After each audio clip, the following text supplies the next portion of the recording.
Clasificación B, bajo supervisión de un adulto.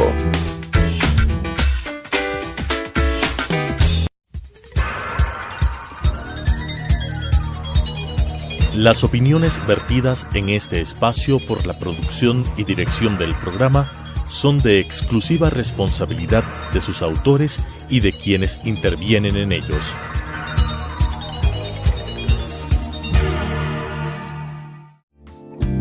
La aceptación de nuestra realidad nos dará la oportunidad de saber que estamos dispuestos a seguir adelante con lo que nos toca. Te invito a acompañarnos. Hoy es un buen día para empezar de nuevo. Telesucesos Canal 29 presenta Frente a la Vida con Juan Diego Umpierres. Bienvenidas, bienvenidos, yo soy Juan Diego Umpierres, gracias por estar. 6:30 es la parada inteligente, siempre un gusto recibirnos en conciencia, abrazarnos en este espacio, tu espacio, y siempre también honrado de recibir cada uno de tus correos, tus comentarios y la posibilidad que nos ubiques en el espacio del mundo del internet, que siempre es una ventaja porque no ofrece límite alguno ni tiempo, así que nos escuchas ya sea en tiempo real en señal abierta en 101.7 tu Radio Sucesos, a las 21 horas a través de Telesucesos, pero ahí está nuestra página web radiosucesos.net y telesucesos.com, además la invitación, tu canal en YouTube para que veas todos los programas en High Definition gracias a nuestros amigos, invitarte también a la programación de Telesucesos, programación de contenido, de información, si quieres alternativa para ver algo, bueno, totalmente que te ponga en el mundo de la buena información, de la conciencia, de las buenas noticias, estás en el lugar correcto. Redes sociales como Juan Diego Motiva, en el Twitter, en el Facebook también, la página Frente a la Vida en el Facebook, ahí también estamos siempre poniendo los comentarios, nuestros invitados, a los cuales siempre agradecemos por su espacio, por su tiempo y sobre todo por venir a aportar cosas maravillosas que seguro hacen conexión en tu corazón. De eso se trata, este es tu espacio Frente a la Vida. Hoy me siento muy honrado porque voy a traer a dos amigos que ya conocen del programa, con un peso maravilloso en el mundo del camino de la psicoterapia, de la psiquiatría, de la ciencia, pero sobre todo que están apostando siempre a esa construcción de restaurar la psique en función también de un mundo mucho mejor. Bienvenido Álvaro Carrión, bueno, amigo, filósofo, psicólogo, psicoanalista, y mi querido compañero, socio, el doctor Luis Arocha, médico psiquiatra. Gracias por estar acá.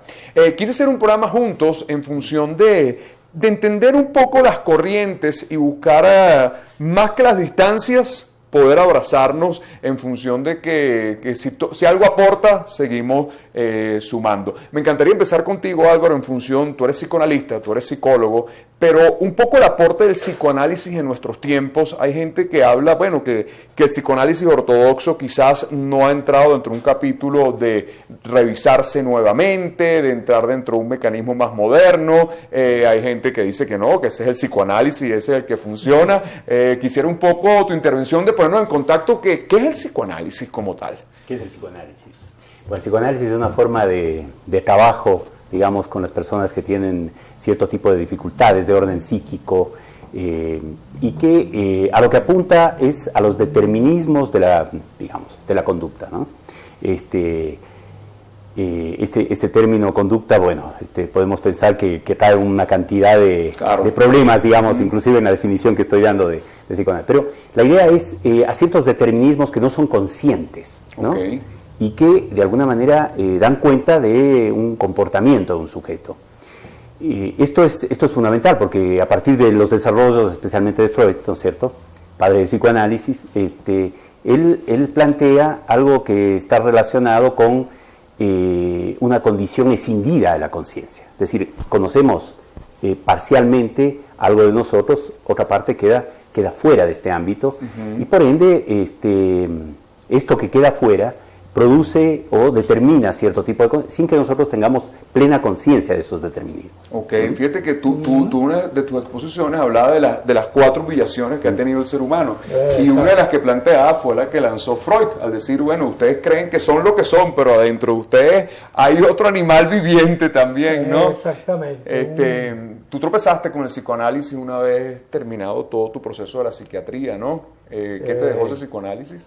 Interesante que utilices el término tropezar. Claro, es un buen término, Sí. Un tropiezo amigable. Fue encontrarme con eso Realmente desde muy temprano, o sea, desde que yo estudiaba medicina, ya había ciertos profesores, sobre todo en la cátedra de psiquiatría, que practicaban el psicoanálisis. Incluso yo inicié una terapia en esos momentos, estando en segundo o tercer año de medicina, una terapia la inicié con uno de los profesores que trabajaba con psicoanálisis. Indudablemente eso fue una experiencia muy enriquecedora que continué, pues. Yo tuve 9 años en psicoanálisis, por todo también una cuestión no solo de terapia, sino de formación. Y eso me puso en contacto con esas profundidades del inconsciente. Lo más interesante de todo esto, Juan Diego y Álvaro, es que efectivamente, fíjate como por ejemplo, hoy en día las neurociencias han confirmado este fenómeno de nuestra mente escindida. Incluso anatómicamente, cuando uno observa un cerebro, ve que hay 2 partes que son totalmente diferentes. Bueno, se parecen, pero en su estructura básica, pero tienen funciones diferentes. Y están interconectados por lo que llamamos el cuerpo calloso, que es esa estructura intermedia.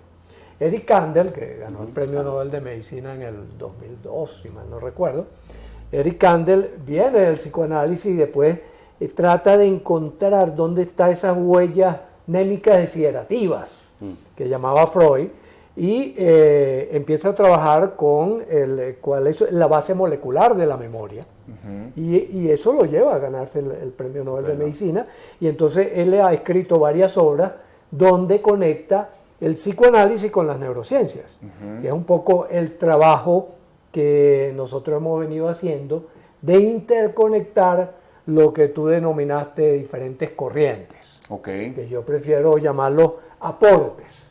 Y dentro de esos aportes, por supuesto, decimos hoy en día, bueno, miren, el psicoanálisis dio mucho, pero también el conductismo, y también la Gestalt, y también la terapia cognitivo-conductual, que de alguna manera cruza algunas cosas o algunos conceptos psicoanalíticos con conceptos de conductismo, ¿no? Y ese es el trabajo que nosotros estamos haciendo, como un trabajo de conexión, de interconectar eso que antes veíamos como estructuras separadas, pero que en realidad son complementarias, ¿no? Es ir más allá de aquel concepto de que cuando un investigador trabaja un área, está dando con la verdad. Así es. No, él lo que está estudiando es una parte de la existencia, y desde esa parte de la existencia contribuir a un aporte mucho mayor, que es la integración de Así los es. Y Freud, en una época, todo ese planteamiento era excesivamente atrevido de alguna manera, ¿no?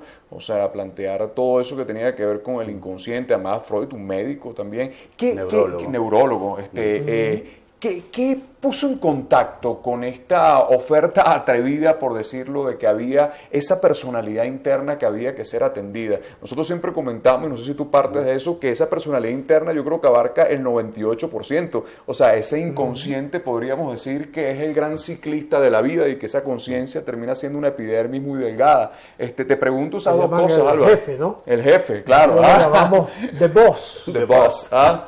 Primero eso, ¿qué logra Freud en esa propuesta atrevida para la época? Y si compartes eso, que ese inconsciente realmente es quien tiene el pulso de la vida muchas veces en silencio. Ahora miren, Freud, ¿no es cierto? Es interesante, porque es interesante estudiar el momento en que surge el pensamiento freudiano y esta ruptura que él produce, que en un inicio es dificultosa, ¿no es cierto? Porque él viene de un campo de la neurología, además de una escuela neurológica donde los neurólogos eran físicos, la escuela Helmholtz, realmente con todo un trabajo en relación con el tema de la ciencia, luego la querella de los métodos, llamada así, ¿no es cierto? El tema de la ciencia natural versus las ciencias del espíritu, mal traducidas y con mucho éxito luego, ¿no es cierto? Como ciencias humanas, ¿no? Muy interesante el tema de Dilthey y de los historicistas, ¿no es cierto?, los economistas marginalistas. Realmente Freud no tiende ni por un lado ni por el otro, digamos, no toma la vía naturalista ni del lado de la... Él hace una síntesis de esto. Ahora, tu pregunta, ¿no es cierto?, ¿por qué surge esto? A mí me parece esto fascinante, porque por un lado tenemos que situarnos en la Viena, ¿no es cierto?, centroeuropea, además de un universo de una diversidad impresionante. Yo me imagino a Freud en ese ámbito, además con un mundo lleno de lenguas, ¿no es cierto? Estaba el húngaro y el alemán, pero además, fíjense, el parte de la Primera Guerra Mundial se lo tuvo que traducir a 200 lenguas.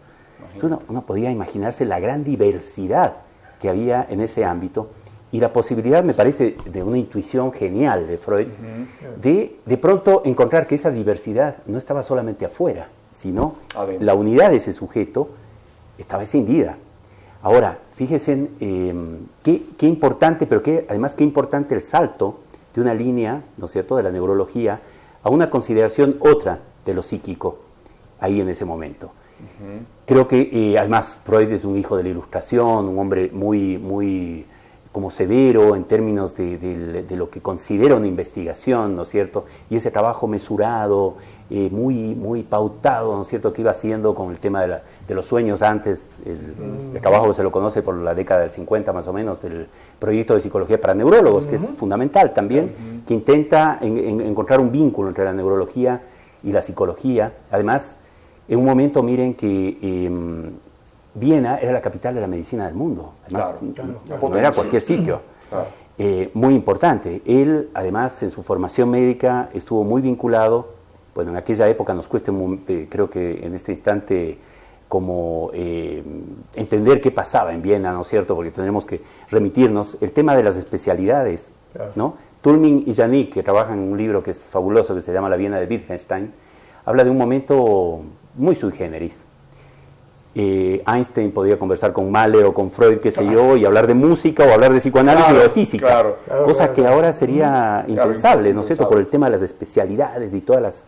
Vamos a ver eso para la próxima parte, lo de las especialidades, un poco. Tú estás en un proyecto de la medicina ultramoderna también, que es un poco también ver no la medicina por especialidades, sino más bien integrada, ¿no? Donde puede tener un aporte. Bueno, amigas, amigos, toda una degustación el día de hoy. Álvaro Carrión, filósofo, psicólogo, además psicoanalista, y el doctor Luis Arocha, médico psiquiatra. Y vamos a buscar estas corrientes o aportes, como dice Luis, del psicoanálisis, la psicología, la psiquiatría, en busca de lo que estamos queriendo sumar en función de una psique más sana, hoy aquí Frente a la Vida.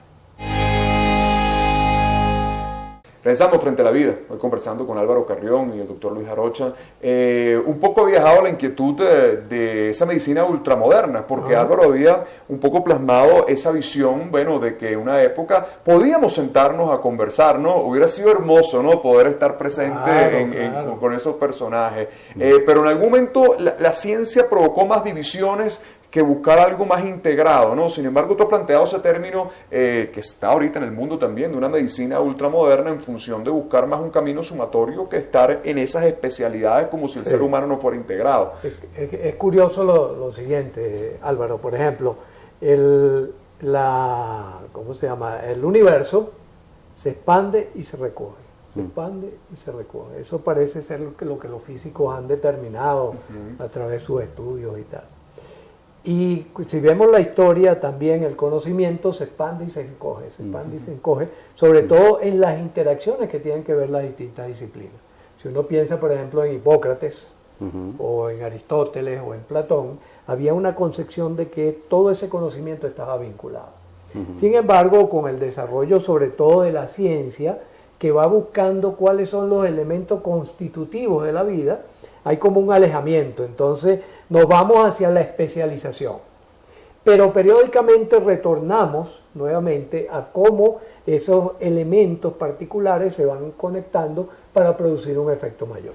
Incluso de ahí surge la concepción esta del pensamiento sistémico, la teoría general de los sistemas de von Bertalanffy, en donde nuevamente esas cosas son interconectadas. Entonces podríamos decir que ese es el espíritu de época del siglo XXI.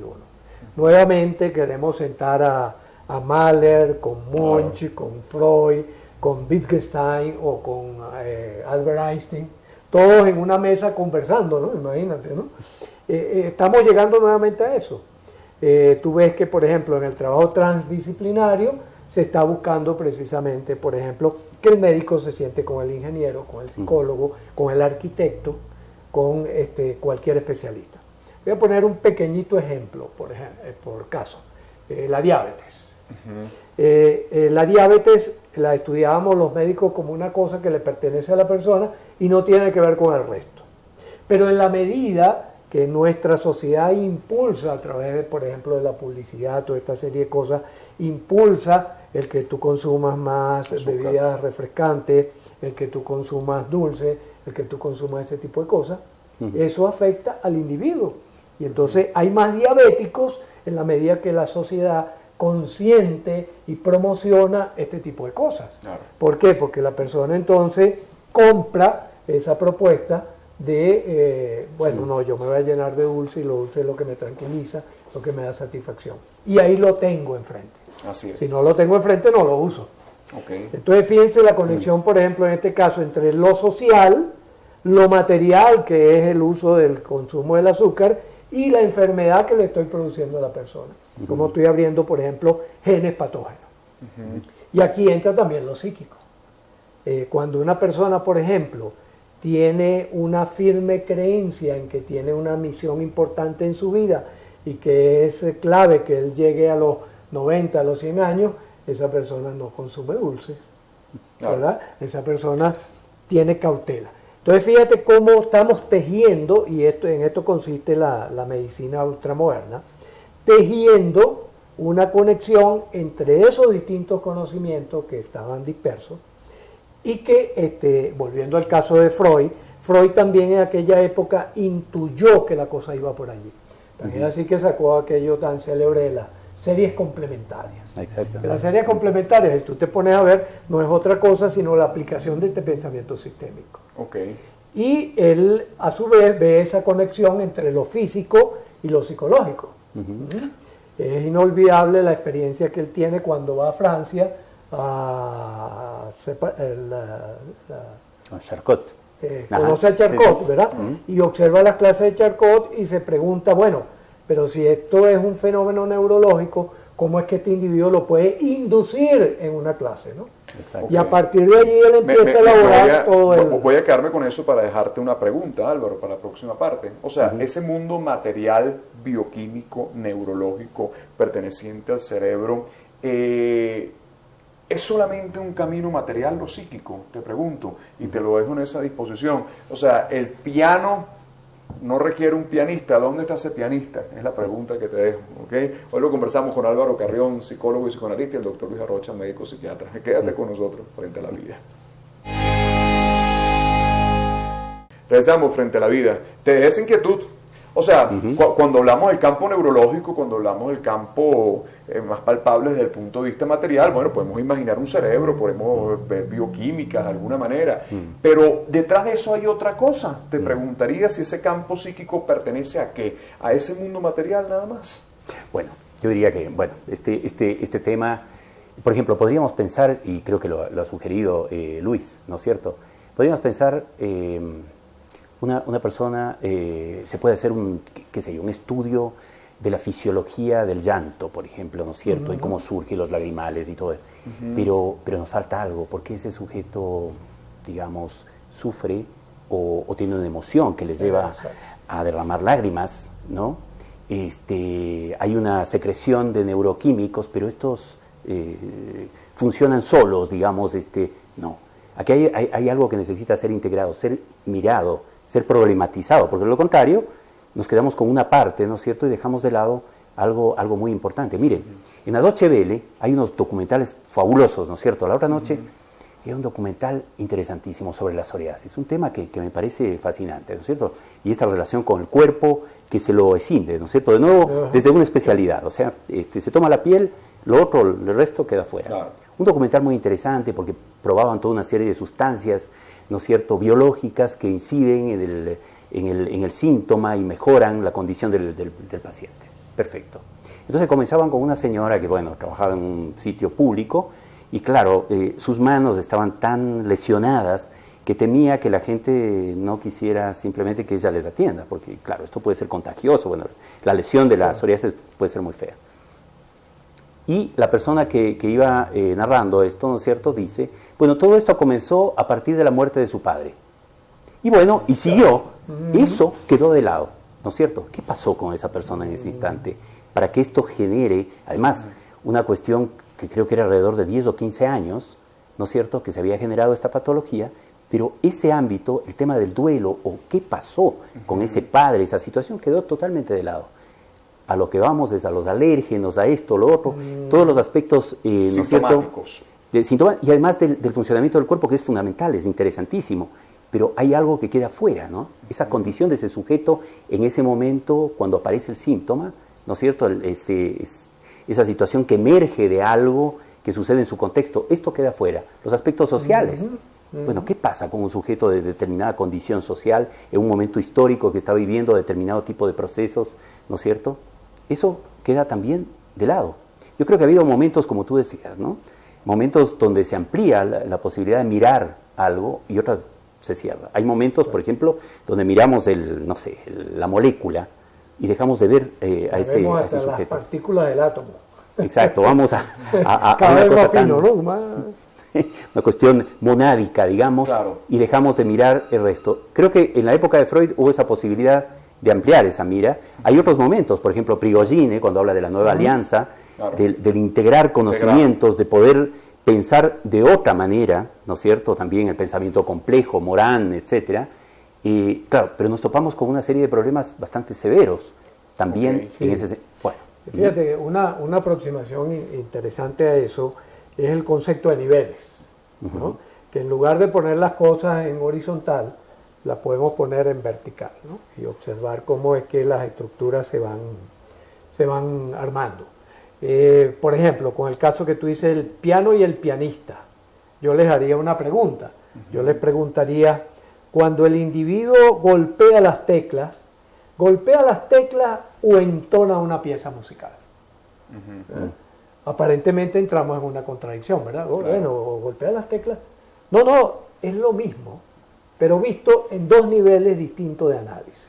Cuando yo estoy observando el golpeteo, que es lo que hace el físico, por ejemplo, el físico observa el golpeteo de la persona sobre las teclas, mientras que el psicólogo, ¿qué es lo que observa? La pureza espiritual que se está planteando en la pieza musical. Pero son el mismo fenómeno que lo estoy observando desde un nivel o desde otro. A mí me gusta llamar a eso el zoom perceptivo, por la idea esta de un lente que acerca o aleja la imagen, ¿no? Entonces yo puedo acercar o alejar según en qué nivel estoy. Entonces, una de las cosas que nosotros encontramos que lleva a confusiones o lleva a enfrentamientos es cuando nosotros hablamos del mismo fenómeno pero en dos niveles distintos. Entonces, cuando la señora dice, esto empieza desde la muerte de mi padre, está hablando de un nivel, del nivel afectivo de aquel fenómeno físico que le puede producir ese tipo de reacciones en la medida que abre o cierra determinado tipo de genes. Eso es lo que estamos haciendo en la concepción de la medicina ultramoderna. Por lo tanto, cuando aproximamos un diagnóstico, el diagnóstico es en los distintos niveles. ¿Qué está pasando en el nivel molecular de ese fenómeno? ¿Qué está pasando en el nivel psíquico de ese fenómeno? ¿Qué está pasando en el nivel social de ese fenómeno? ¿Y qué está pasando en el nivel espiritual de ese fenómeno? Y el diagnóstico es integrado. El diagnóstico contempla los distintos niveles y dónde es que yo puedo hacer una intervención tan poderosa que sea capaz de llevarlo a los otros niveles. Bueno, vamos a hacer otro programa, ¿ok? Mañana los convoco otra vez porque aquí hay mucha tela que cortar. Vamos a hablar de la psique mañana también en función de ese concepto abstracto. En latín significa alma. ¿Qué hay detrás de todo esto? Hay gente que dice que es energía, pertenece al mundo material. Vamos a desnudar un poco de eso en el próximo programa porque, bueno, una degustación para que la gente se lleve eso, ¿no? Psicoanálisis, psicoterapia, en función de eso, de procurar el entendimiento de una mente y una psique más sana.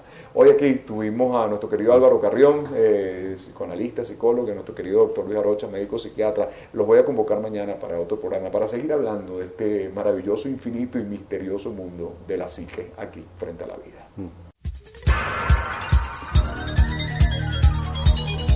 Las opiniones vertidas en este espacio por la producción y dirección del programa son de exclusiva responsabilidad de sus autores y de quienes intervienen en ellos.